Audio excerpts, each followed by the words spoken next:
everybody. Thank you for returning to Micah's Library.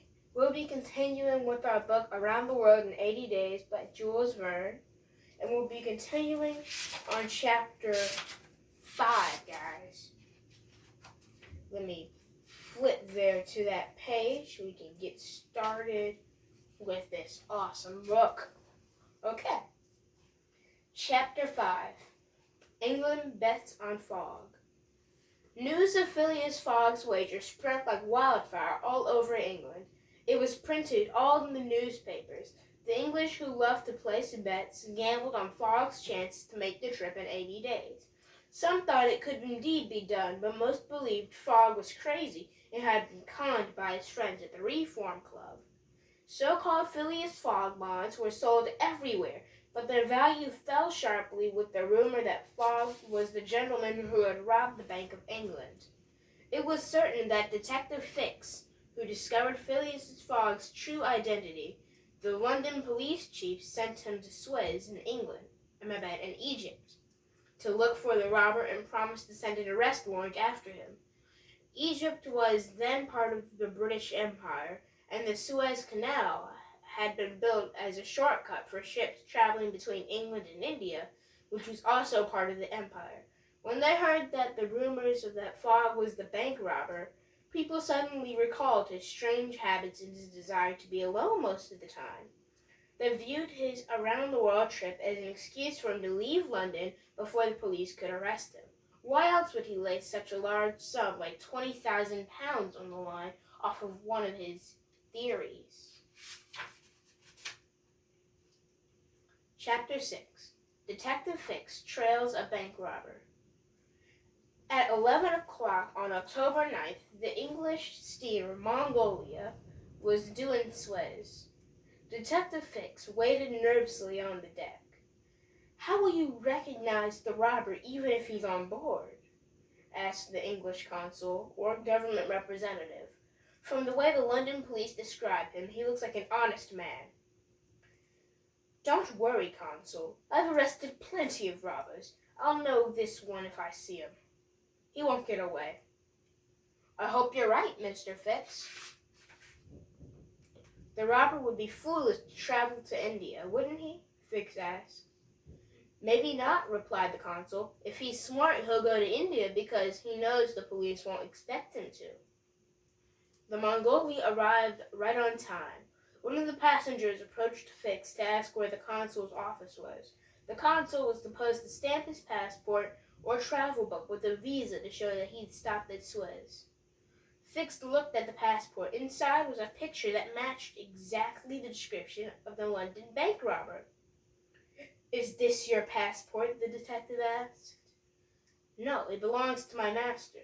He must appear before the consul in person in order to get his visa," said Fix. Chapter 7. A Visit to Suez. "I think I've got my man," shouted Fix, bursting into the consul's office. "That may be so, Mr. Fix, but I don't think he'll come to see me. A robber just doesn't let people know where he is. Besides, the passport doesn't really need to be stamped with the visa at Suez.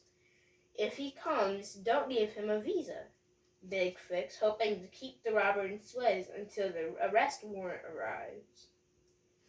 "I can't refuse the visa," said the consul. "Arresting him is your problem, not mine." A knock sounded, and a man entered the room to request the visa. "Are you Phileas Fogg?" asked the consul, eyeing the passport. "Yes, sir." "And who is this man?" "My servant, Passepartout." "Where are you going?" "To Bombay, India." You don't need a visa."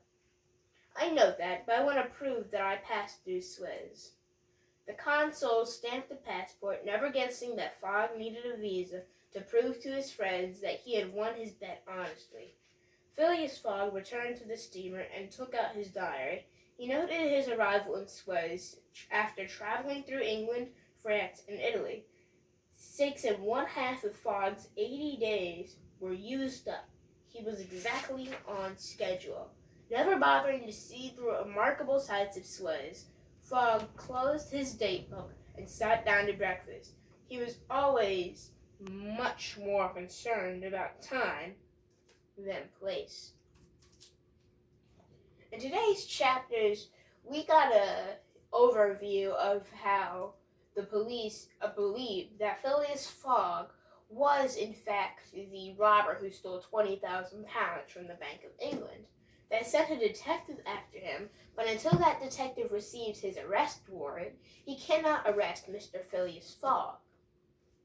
Now, by the time the arrest warrant comes, it is my belief that Mr. Phileas Fogg will have moved to another location.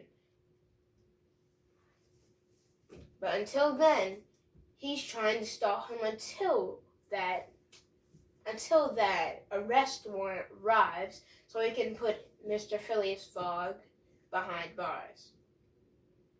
Today's vocabulary word is wager. A wager is a way of saying a bet.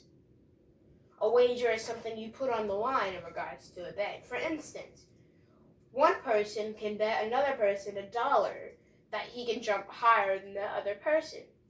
A wager means what is at stake if a person wins or loses a bet. So if the guy wins, he gets $1. If he loses, he loses $1. That is what a wager is.